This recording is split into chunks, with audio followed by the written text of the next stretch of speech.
Welcome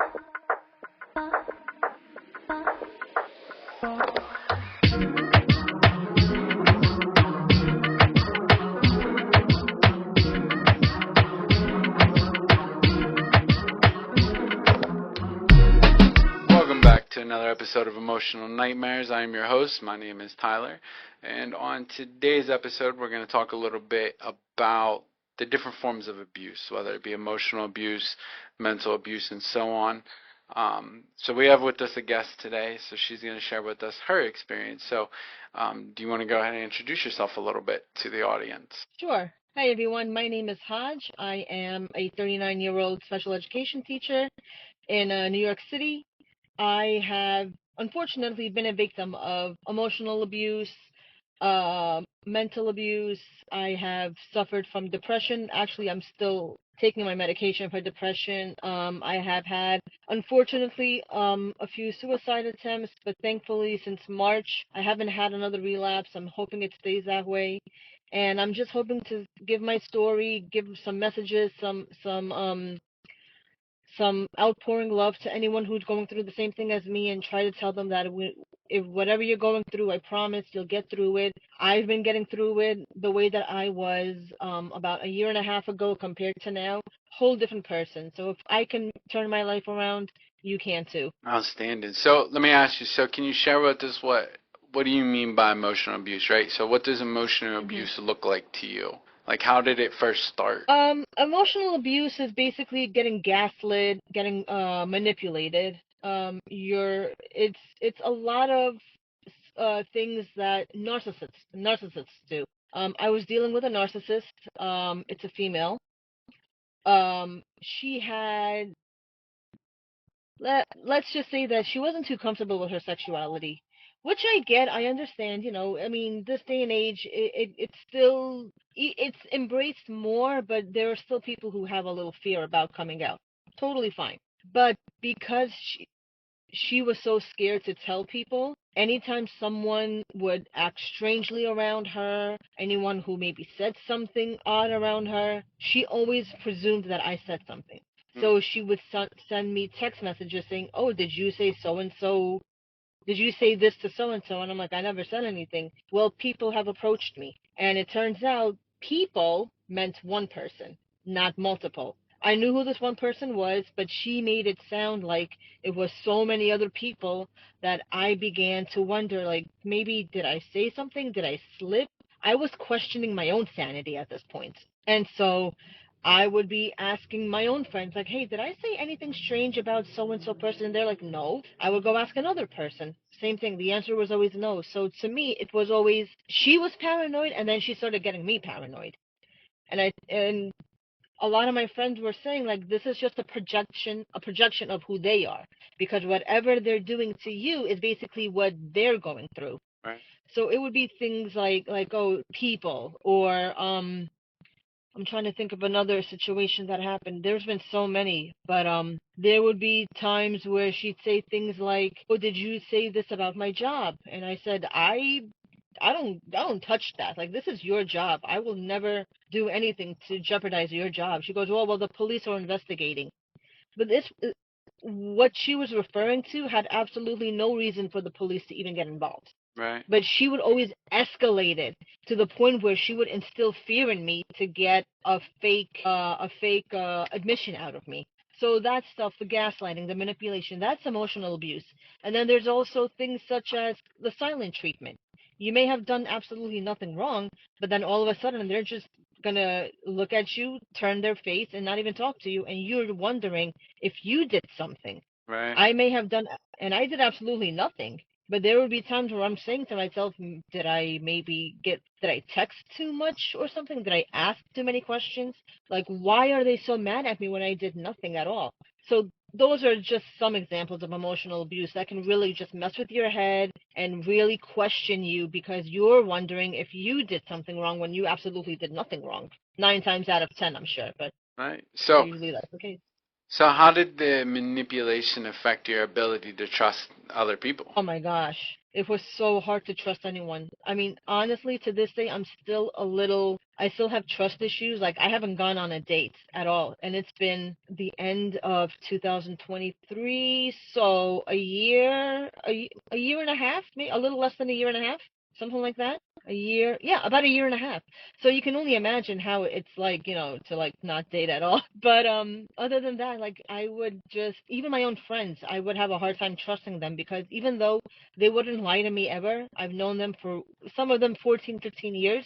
To me, sometimes it would be like, are you really being honest with me? And of course, it was just because of the her outcome, the outcome of the manipulation that caused me to do this. But even strangers, I still have a hard time trusting strangers. I still don't know them fully well, so I'm always watching what I say. It shouldn't be this way ever. Like I should just be myself. But because I have such trust issues, I need to pick out what I want to say, how I want to say it, so that way this stranger doesn't think anything negative about me. Okay. So obviously you feel kind of isolated then from all of this, Mhm. right? Mhm. So what role did the medication initially play in helping you manage what you're going through? So I became suicidal when I was in on a trip to Ireland. I was by myself. I was just going through a really rough time, and that was the first time I actually contemplated suicide. I was all by myself, new country, never didn't like know anyone or anything. Were you on medication Um, at this time or not? at that time I wasn't. Okay. So I dialed a number 988, which is a suicide crisis hotline number that a friend of mine had mentioned to me and told me about. Spoke with them. I told them my situation that I have a 15-foot cord next to me and I just want to end my life, but I'm too scared. I want to, but I don't want to do it. And I'm supposed to meet a friend in a couple of hours, so I need to hold that promise to her that I'm meeting my friend. And so not the customer, I'm sorry, the counselor on the other line said that I'm not ending this call until this friend that you're supposed to meet is going to see you. So we would ask questions and such, just anything to keep me on the line. Long story short, I met her. We had a nice time and such. I contacted my therapist the very next day because this was evening now. And this is like 6 hour a six we're six they're 6 hours ahead in Ireland. So I really didn't want to bother her. I was tired myself. The very next morning I contacted her. We spoke on the phone. We got an appointment with the psychiatrist. They did the evaluation. I was put on Lexapro. We started with the lowest dosage, which was 5 milligrams. 5 milligrams was good, but we were going to go up to 10. 10 was like the sweet spot at that point until I had another relapse in August. Yeah, Unfortunately, tell me about that. So were you taking the medication at mhm, that time too? I was I was taking the medication, but I was stupid because I, people assume, all right, I'm feeling good now. I don't need to take this medication anymore. Yeah, that's And from what my therapist and psychiatrist said, this is pretty common because you're feeling good, but it's the medication that's making you feel good. So you have to keep taking it. yeah. So I want to point that out, right? Because Hmm. like a lot of people that are listening, right? So like when you're on the medication, like that is very common, right? Where you start feeling good and Hmm. you're like, oh, I'm good now, so like I don't need this. Well, the only Yeah, reason you're feeling good is because you were on that medication. So when you stop taking the precisely. medication, then you backtrack back into the mental health problem, right? Hmm. So, Hmm. so you're saying that's kind of what happened in your situation. That's what happened. Yeah. So once I wasn't taking it for 3 weeks, which isn't good. And then all of a sudden the thoughts came back. You're worthless. You're stupid. You're this. You're that. It all came back to me, and it was at work. School was out of session, so it was just adults. Um, and I attempted it. This time, it really left like a lot of marks on my neck. So I immediately called my therapist. I called my psychiatrist for like what do you call it? For evidence and just to keep it on file for my sake and for I suppose maybe for HIPAA stuff too. They were like, we need to just take pictures so we can have it documented. God forbid if anything ever happens again, we can see the severity and know what the cause of it was. My psychiatrist recommended upping the dosage to 20 milligrams. He said it's either we change your medication or let's up it. I said, it's better if we keep it on lactopro, because with the 10 milligrams, I really was doing well. So I said, let's try upping the dosage and not changing the medication, because if I go on a new medication, who knows if that even works or not. I don't want to take a risk, especially after what I just went through. So he agreed. We did a 20 milligram, and I've been taking it regularly, haven't stopped anything since August of last year. So it's been about a year now. No issues. Now, So I was doing did fine. you have these issues like when you were younger, or is this a link between the emotional abuse you experienced and A little bit of both, but I feel like the issue that occurred with this narcissistic person that I had, it really escalated things. So I was going through my own, like everyone goes through their own issues, but the manipulation, the gaslighting, the emotional abuse, it was on a whole nother level, to the point where I was even paranoid coming to work. And it shouldn't be that way. And it affected my job as a teacher. I need to like keep calm, make sure my students are safe, because they're my responsibility for 7 hours. But if I can't be safe, how can I keep them safe? That was the thing. So adding that layer on top of everything that's going through, it just, I was I was getting smothered. Everything was snowballing, and I was drowning, and there was no way out for me. so you felt that overwhelming feeling? Absolutely. Okay. Um, During those times, right? So clearly, what is it that you feel helped you the best? Like, what did somebody say to you that helped you hang on the most? There was a few things. Okay. Besides, friends always being there for you and listening to you, which is great. You need to have a strong support system around you who will be there, and even if you text them at midnight, if they're willing to answer, they're your people. A friend of mine had said something which really, well, two friends actually, that struck me good. You can't give pieces of your heart to someone if they can't give pieces of themselves to you too. So you can give and give and give, but if they're not going to reciprocate it, you're only going to drain yourself and wear yourself out. And I didn't realize that until I really sat down and thought about it. And I was like, you know what? I'm giving so and so this much love. I'm giving so and so this much attention, but I'm doing so much, and they're draining me. So I had to take a step back from that. And another friend of mine from work had said, "Don't let anyone dull your sparkle," which was good, because we're always going to be shining. We're always going to have a happy time, a happy moment. Don't let that one person ruin everything for you, because it's not fair. Why should they take away all of the energy that you put in this one day that you were looking so forward to? Don't let that person take that away from you. Yeah.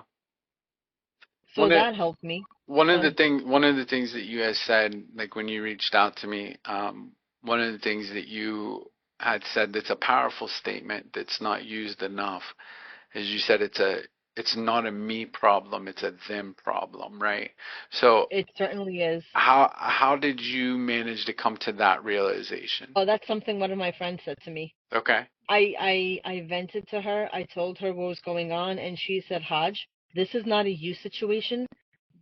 This is not a you problem. It's a them problem, because you know what you want, you know what you're doing, but they're clearly going through stuff, and they're projecting their problems on you, and they don't know how to communicate it, which is sad, and I do feel bad.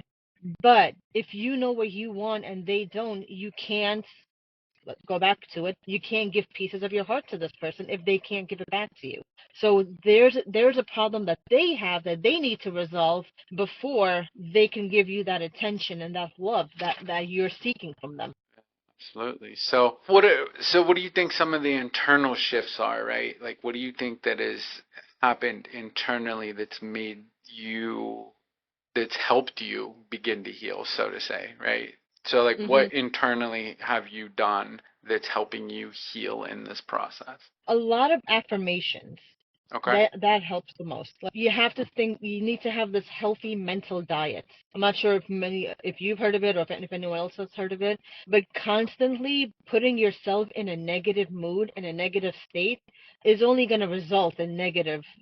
negative everything, negative feelings, negative days. You have to say things like, today is going to be a good day. I'm going to conquer the day. I'm awesome. The more you think about that, the more you say it to yourself, eventually it's going to be embedded in your mind that you're not a bad person after all. You're Yeah. great.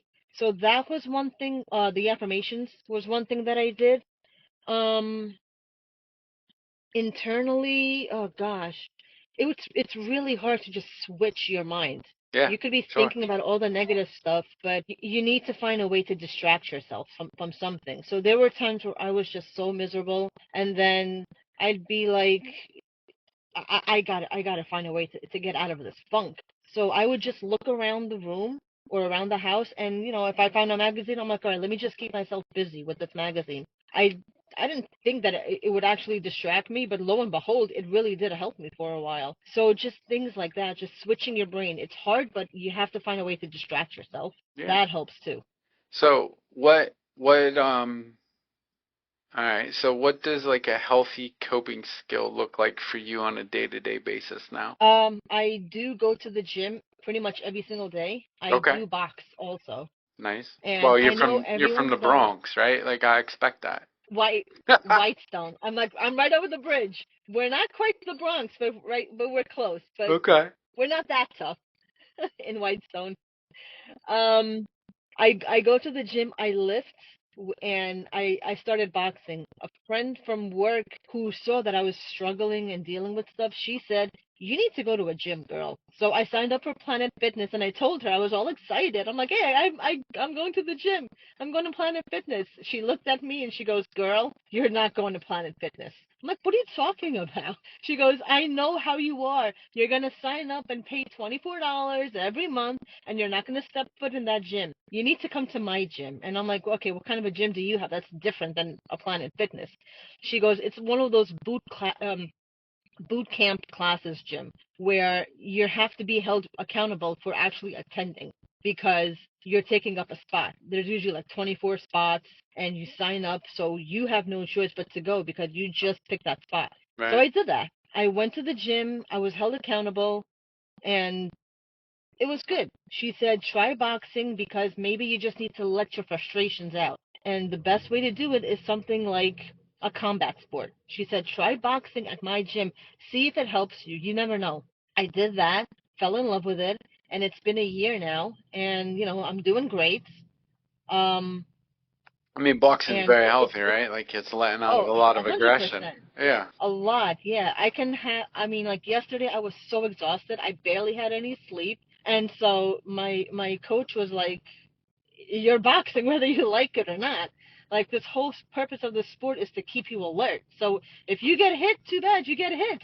So I had to force myself to stay awake and be alert, which also helps with your mental state because you have to be alert. Like this person is saying things to you, and you need to be alert and be quick. Like, wait a minute, that's some sort of a gaslighting thing. I'm not gonna fall for that again. Things Right. like that.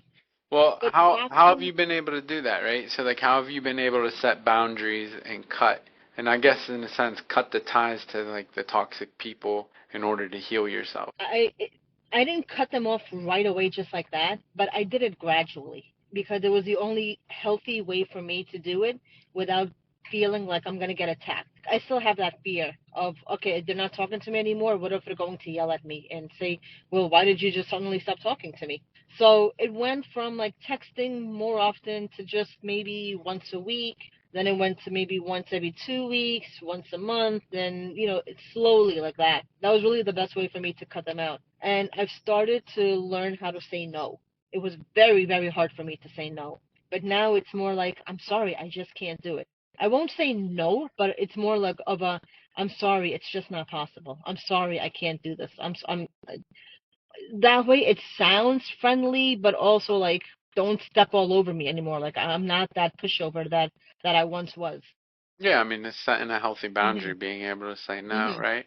So, what would Right. you Right. say to somebody that's currently stuck in what is an emotional abuse Mhm. situation, right? Who feels like there's no way out? What would you say to them? My first thing is, don't take anything that they say personally. Whatever they're saying to you is really what they're going through. So don't engage in things like that. Don't defend yourself and start giving all of this paragraphs and of text messages and just to them it's not going to mean anything. Take a step back, use neutral responses like noted, got you. Things like that. Keep it very short and simple because the more you say to them, the more they're going to pick and choose a word or two and twist it and then blame it back on you. So the less you say, the more neutral your responses are, the better. Um, what do you call it? There is a psychologist, Dr. Ramani, who is like the narcissistic expert. If you read her book or get the audio book, it's called "It's Not You." Amazing book. I'm on chapter 8, I think, or chapter 9 right now. And the things that she said to me, I'm looking at it and I'm reading it and I'm like, holy cow. I've literally gone through this, and this is what I am doing right now, even without a therapist's help. Like I knew I had to do this. Right. So there were things like DEEP, which is an acronym for don't don't don't defend yourself, don't engage in the argument or accusation, don't show any emotion, and I can't remember what the P stands for. Oh, don't like personalize it or don't don't um don't make it too personal on you. So using those techniques and just remembering, there's another thing, Darvo, that narcissists like to use, where it's defend, accuse.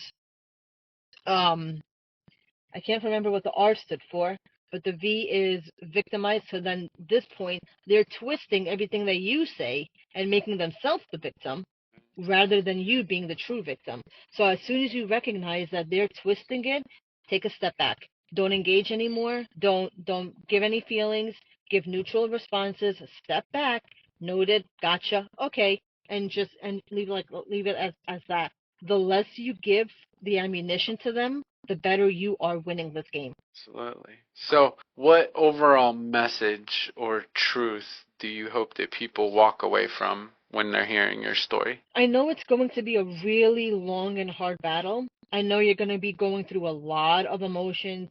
You're going to be hearing a lot of things that are just not true at all. Whatever these people are saying to you, don't believe it. They're angry at themselves. They're jealous of you. I know that sounds very cliche, but it's true because there are a lot of people who see the good side in you, who see that happy, joyful person, and deep down they don't have that, but they're so angry at themselves that they're going to be angry at you. Why do you have that and I can't have it? So I'm going to mess with your head and I'm going to make you, I'm going to be your friend, I'm going to be your lover, I'm going to be this with you, and then bam, I'm going to hate you for it. I'm going to ruin your life because my life is ruined.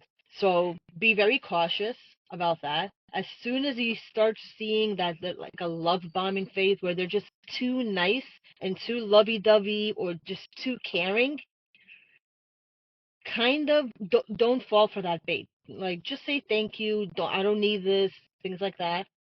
Um what else? Therapy helps, but if you can't find therapy, find any podcast by Dr. Ramani on YouTube, or if you can get the book or audio book, do that too. It helps. Um, find a sport and any sort of uh workout if you can do, even if it's just taking a walk. Even something simple as a walk can really help. It's helped me also a lot. Do things like that. Um, don't just whatever you do, whatever they say, don't take it to heart because it's not true at all. It's going to be hard, I understand, but I've gone through it. I've I mean, it got to the extreme where it was like suicide. But look at me now. I'm doing so much better. And honestly, I do see this person at the gym once in a while. I pay no attention. She was the one that said, "Leave me alone." So you know what? I'm gonna respect. I'll be the respectful person, and I'll respect your boundaries. I'll leave you alone. I won't look at you. I'll move away from you. I'm doing my thing, smiling, laughing, having a good time. You do your thing, and if you're smiling and laughing, hey, good for you. I'm happy. I'm good. Good for you. I'm hoping that you're also healing and finding your solutions. And we just leave it at that. Good. Well, I appreciate you for coming on, man, and sharing your story. and kind of Thank you so sharing a much. little bit about yourself. I know you got class, so I don't want to hold you up too long. Nah, it's fine. You gotta get to it. I appreciate it. So, Thank you so much.